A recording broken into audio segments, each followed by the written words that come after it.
Hello, ladies and gentlemen. Welcome to the Cologne podcast. I'm Mike. And I'm Ryan. And we're just two best friends going on a journey, smelling stuff, giving you uneducated opinions on it. Yeah. Today is a special episode. I've wanted to do this episode for a little while. It's a cheaper fragrance. It's to, 99.9% of people out there, it's not going to be a special fragrance, but it is to me because this is what my grandmother wore. And I've hinted in the past, we were not the most wealthy of people.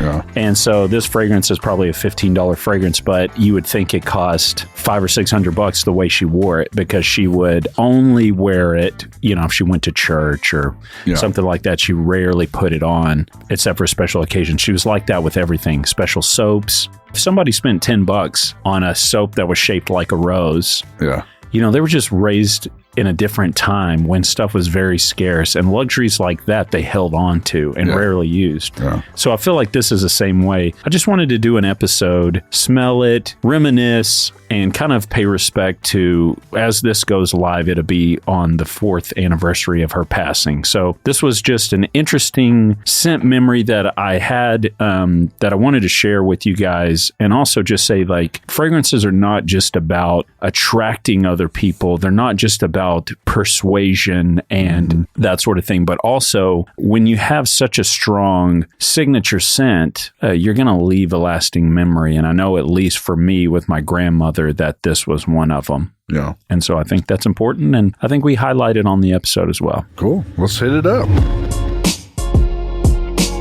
Oh, you want me to hit it up first? Yeah, go for it. Oh, Wind Song by Prince Machiavelli. Kind of a cool old school bottle look, man. Yeah, this thing's been around for a minute. Yeah, okay. So my friends Scott and Hannah, who do my tattoos over in Pittsburgh, Pennsylvania, he was telling me that they went to, I think it was Loretta Lynn's house. Yeah. And they let you explore the rooms. And in her bedroom, there is an unopened box of this, but everyone says when they walk in, they can smell it. Oh, I can tell you right now, it is definitely pretty loud. Ooh, I can, yeah. Wow. And not to compare it because they don't smell the same, but it has that bright, loud, kind of aldehydic, I guess, kind of vibe that Georgia Beverly Hills. You know what I'm saying? It's like, oh, yeah, it's kind of, it doesn't smell like that. It's just how loud and kind of airy it is. Yeah, it's just real powdery. Yeah. I mean, honestly, it smells kind of like hairspray a little bit. Yeah. It's like a good smell, though. Yeah, when I smell it, I feel like it's almost like could be unisex. Yeah. But it definitely is floral. When I smell it, I instantly remember her. Yeah. And smelling it on her. It's a good fragrance. I mean, it takes me back a little bit too. I wasn't raised around her, but it takes me back just kind of thinking of my elders, generally how they wore fragrances. Yeah. I just feel like a lot of stuff we smell today, modern stuff, is too scared to be loud like this. Right. Yeah. This is kind of like the dragon I chase all my life because I grew up on that kind of vibe, Yeah. But that era of people, they dress so much better than we do now. They took pride in themselves, and it comes across because this is like, hey, I'm here. Right. It's the reason why we have that kind of Southern saying, your Sunday's best, because, whenever people would dress up, when they were presenting themselves or trying to show respect to wherever they were going, they dressed as best as they could, Yeah. And it was an elevation to see how my grandmother dressed for church and how she smelled for church compared to what she dressed in at the house were completely different. I mean, she had like suit jackets and, like she had really nice outfits. Yeah. She would never wear only on Sundays. Even if she went to town, she had more dressed down stuff. And these were just those. But every Sunday, it was her very best, Yeah. We rarely have situations that would do that. That's why I enjoyed Italy so much, was like we had these kind of events we'd go to, and I like dressed better than I probably ever had. Like I said, I did look like an English teacher, but they just, every Sunday, that's just what they did. Yeah. And that would mean putting on perfume. And, my grandmother never wore makeup except for when she went to church. She would actually wear makeup. And yeah. It's wild, man. Let me get off subject a little bit, but on the same subject as your grandmother here. What was one of your favorite meals she ever made that you can just remember? Okay, there's two. Okay. For my birthday, I would always want chicken spaghetti. Okay. I don't know. That's got to be a popular thing, at least nationwide. Yeah. But she made a killer chicken spaghetti. And then she would make a special breakfast. And I think this is definitely a Southern thing, but it's biscuits and chocolate gravy. You've told me this. I have not had chocolate gravy. Oh, man. Okay. So it's just like a chocolate syrup, but a gravy consistency. God damn. And so she'd make homemade butter biscuits and then just hit it with that chocolate gravy. And that's all it was. And she'd always say, "This was your daddy's favorite meal." I mean, everything she cooked was incredible. That's why I'm a chunky lover over here. But I mean, those were the meals that I remember just being kind of a special thing. But she was very good about making every meal kind of a special thing as well. That was her love language.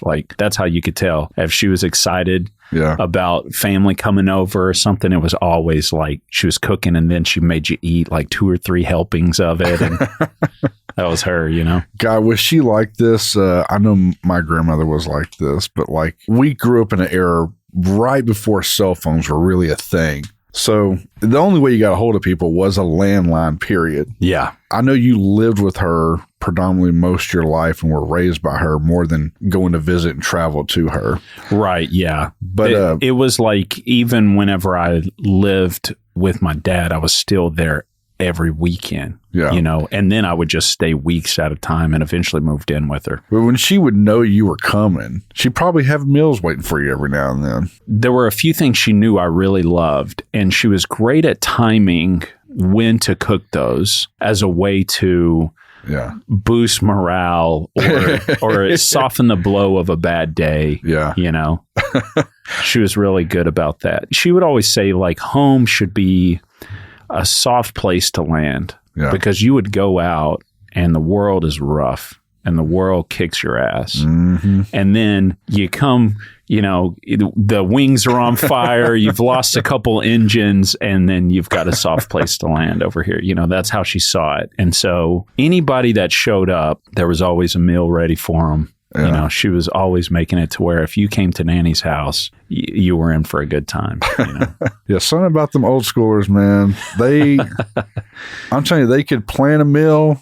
It would just be ready. I don't know how to explain it. I'm terrible at this. I think me and you both, as much as we love to eat and cook, I still am not as proficient as how, my grandmother, she knew I was coming. Yeah. When I got there, she knew my favorite thing was French toast. And it would just be ready to go. Yeah, for sure. It wouldn't matter what time either. Yeah, if it was I'm coming in from Denton or something and, Nanny, I'll be there at 11 p.m. Yeah. There'd be food waiting for me when I got there. Hot food, she just made it. Exactly. She got up and made it. Again, way before cell phones, it's they knew how to plan something. They know, he's going to take 2 hours to get here. Oh, yeah. It's crazy. She would talk to me about how they did produce. Yeah. She grew up, and that's how her family made money. So she can remember as a kid, her parents, horse and buggy, driving produce to town. That's crazy. And stuff like that. Yeah. Because she was born in the 20s. Yeah. She was born 60 years before I was born. God bless. So she's seen some things. Yeah. She went from seeing horse and buggies and outhouses to computers that fit in your pocket and internet traveling through the air. Yeah. Insane. What a wild life. That is such a huge jump. Yeah. I feel like in many ways, I grew up in a different era because of spending so much time with them and it just not being a thing. We didn't have, I can remember watching black and white TVs before they got a color TV. It took forever for them to get a flat screen. Yeah. Forever. I was an adult, It's wild, man. We never had the internet and rarely had cable TV. I think that was in college that they got that. It's just wild, dude. Tube TVs for forever. God, do you remember being able to go to the front of an old TV and you could feel the static on it? Yeah, it's probably nuclear radiation or something. Probably. You could feel that. I was trying to explain it to my kids the other day. I was like, there was something, even your TV experience with something textile. Yeah. Yeah. You could feel it. It was tangible because it was an analog technology. There was no digital anything. It's a trip, man. It was. In many ways, I have such fond memories of it because it felt like, I don't know, it just feels like a hug. Yeah. Like, I feel like the certain digital aspects of the way we live now is really good at like putting distance between each other. It is 100%. And there was something about that. And part of it was how I grew up and how I just experienced like Sunday, everybody's coming over. Yeah. Everybody's close. Everybody's eating. I feel once she died, she was the glue that held our family together. Yeah. Once she passed away, I felt like I lost all of my family because then there was no reason for everybody to come together anymore. Yeah. And that was a tough blow. Yeah. I think that's something that happens to literally everybody to some degree at some point. You wonder who's going to step in and fill those kind of shoes. And it's hard. And we know how busy life is now just to survive. Right. And so I feel like it could just be shame on us, but I know how terrible we can be about not doing as much as they did for us is kind of how I feel. Yeah. And I don't know if that's just the world difference, you know, how it was then versus now, but yeah, it's easy to justify both sides of it. Yeah. And you only feel regret when you have to look back on it. Once I had kids and my grandmother was getting up in age, I would use the excuse, and it's because I would see my cousins would come over and visit my grandmother, and they could have a small head cold, and then it would turn into double pneumonia for her. Yeah. And so anytime the kids had a sniffle or something, I would go like, man, I don't want to take them around Nanny because, you know, it could, but then I look at so many times that I kept myself from seeing her because I had this excuse or that excuse. We make these excuses. Then you look back on it and go, fuck, I lost so much time. Yeah. And it's like at the time you didn't go, I'm not prioritizing. It was just like you had all these good intentions that still damned if you do, damned if you don't sort of a thing. You know, so I don't want this to be a downer of an episode, but you know, if I could say to the listener, it's like, yeah, sometimes it's good to just slow down. And even if it's difficult, put in the effort to maintain those human connections with people whom you love and who love you, because it's so important. It's everything. And you don't realize how valuable it is until you can no longer access it. Yeah. I guess around Christmas time, I reached out to a family member. They know who they are. And we were just like, why are we so fucking dumb? Yeah. We didn't have a wedge of negative, just a wedge of like, we're just too busy. Right. They're like, I want to be able to hang out more and, you know, be around family more. It's like, I want to too. Let's do it. Why are we being dumb? Let's stop. You know? Right. Yeah. But I mean, it happens. I don't know if it's just the pressure of anxiety of our modern day of just, we got to go. Yeah. Everything's delivered within a few seconds. I mean, now you can get, you know what I'm saying? It's just like, everything's got to be fast. Everything's got to go. Don't have time to sit around. But really, sometimes it is good to take a break. Take a break from social media. Take a break from us. Go enjoy your family. Don't take a break from us. Share us with your family. I do want to talk on this fragrance a little bit more. And you guys already know us. We're not about the notes. We're not going to sit here and this is not what this is about, to break down this fragrance and tell you exactly what it is, because I'm not going to tell anybody to go out and buy this, to give this as a gift. It was just that it was a fragrance in my life. But, whenever I smell it, it just smells like a strong soapy smell right now. Yeah. When you first spray it, I think that hairspray smell is just the fact that it's really cheap. Yeah. Because I think I spent $13 buying this on Amazon. It just smells very clean. I'm sure a lot of fragrances lean that way back then, especially female fragrances. It's not as overpowering and obnoxious like I thought it was going to be. Yeah. It is very soapy, clean. It's fresh. It's easy. It's a trip, man. I think the bottle design, I mean, obviously it's very classy. It is classy. It's dated a little bit, but it is still classy. I love it. Yeah, I kind of like it. I mean, the cap is like this really thin metal, but it's not plastic. I mean, the atomizer is definitely plastic, but I like the little green emblem on it. Yeah, it's like a crest, has like the Clive Christian crown on it. Yeah. Well, let me ask this. This is the more important question I was wanting to ask. But for the listeners, what is a story you'd love to tell about your grandmother that speaks volumes to maybe her character? It could be a serious story or happy, funny. I don't care. What's something you really want to leave with the listeners, but also put it out there in the aether of this was your grandmother and this was her time spent on Earth. This is reminiscence of her. There's a couple of things. I forget what it was. I think it was a random sample bag episode that we did, and it was a Xerjoff fragrance. Okay.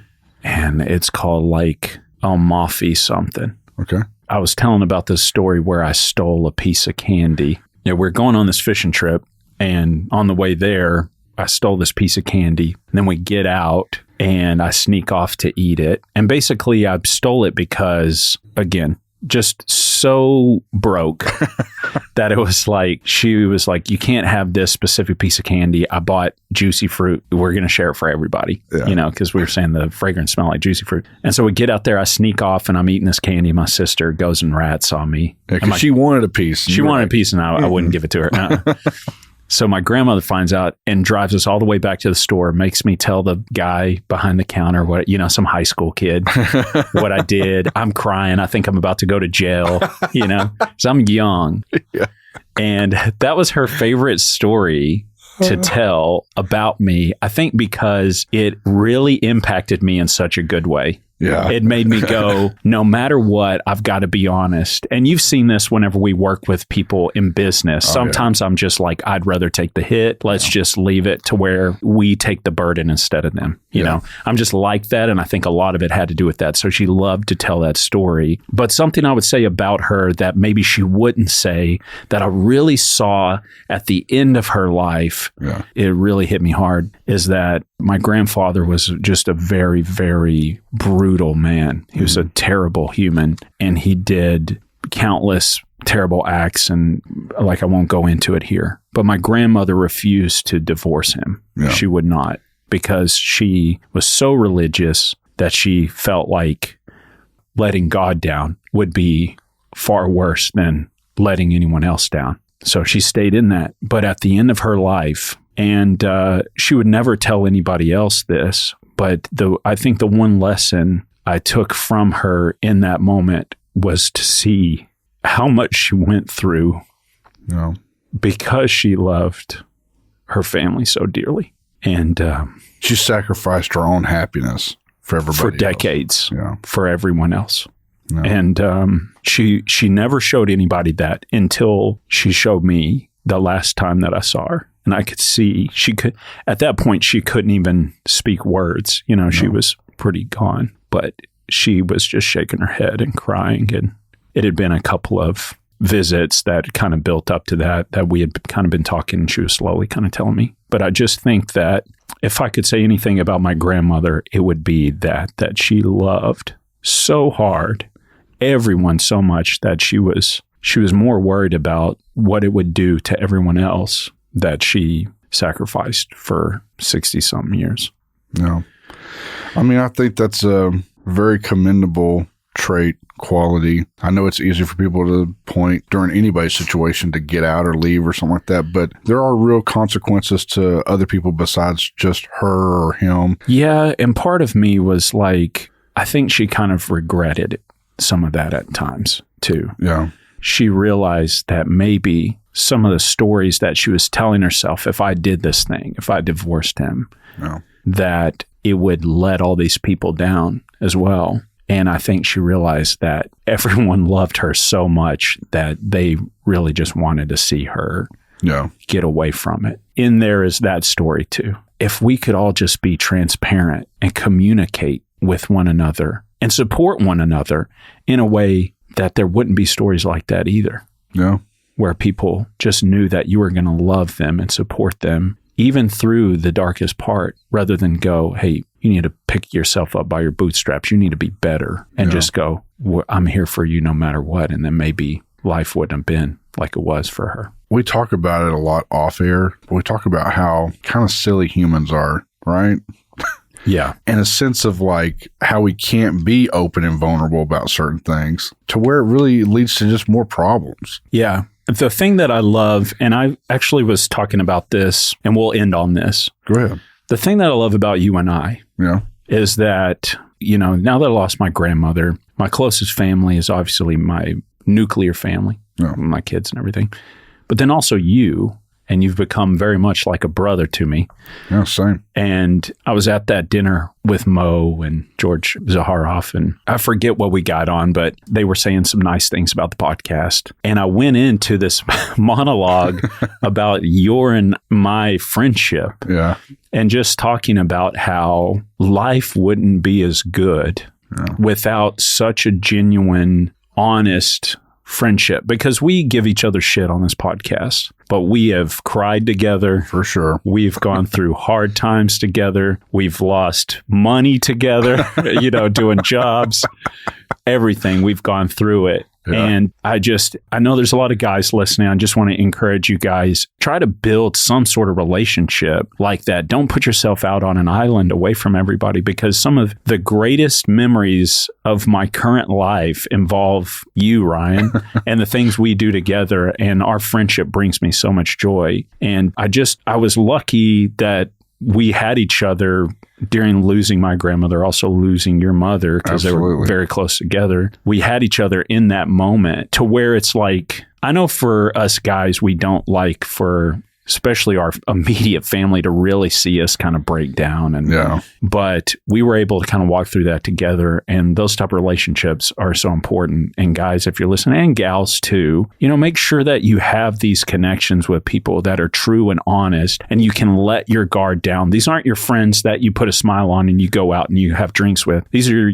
your friends that you don't have to put the smile on, that you don't have to pretend. Like, you can be 100% you, and they love you and they support you, because you and I have seen each other at our worst, but at our best, we've always been beside each other as well. And part of why we've been our best was because we had that other person there, I feel like. No, I definitely agree, man. Yeah, it's an everyday thing, but we'll get done here or wherever we're at, we get done with something. And it will always be like either him or me going, "Hey, we'll see you tomorrow, man," or and then it's like literally 15 minutes on the road, calling and going, "Hey, dude, I'm checking out this thing right now." Yeah, exactly. Like, literally, I called you probably 4 or 5 times a day. I'm like, "Dude, I swear it's the last time I'm going to call you." Let me just count in the last 2 days how many times you called. You ready? Yeah.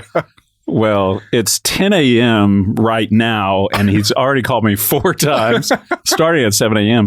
But yesterday, let's just see, 2, 4, 6, 8, 10 times yesterday. We spent all day with each other. He still called me 10 times.